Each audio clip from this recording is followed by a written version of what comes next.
Yes, realism is when someone other than yourself and elsewhere subjectivity determines the nature of your existence. An illustration. Till yesterday, the slave thought fire hot, but master asseverated its chilliness. Insert ineffable utterance here.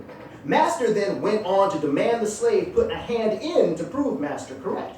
The slave was skeptical of this, but if master is master, then master must be master. He agreed in order to avoid abnegation. Upon inserting the hand attached to the arm attached to the slave into the flames, the slave let out an insert ineffable utterance here.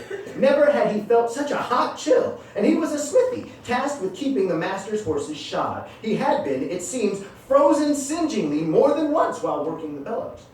At that instant, the red and orange ice was making its way up the arm attached to the slave, freezing the shirt sleeves on the arm attached to the slave into smoldering, crackling flurries. What must have been frostbite filled the nostrils attached to the face the master used to identify the slave with the scent master later assured him was just ice cream from over yonder. The hypothermic nips scorched him so badly he couldn't manage even to shiver. What that body the slave was permitted to use for working wouldn't do for the slave, he would set that mind in the head of that body to make him so. All those years at the forge, he reckoned the application of hog's lard and chalk treated burns.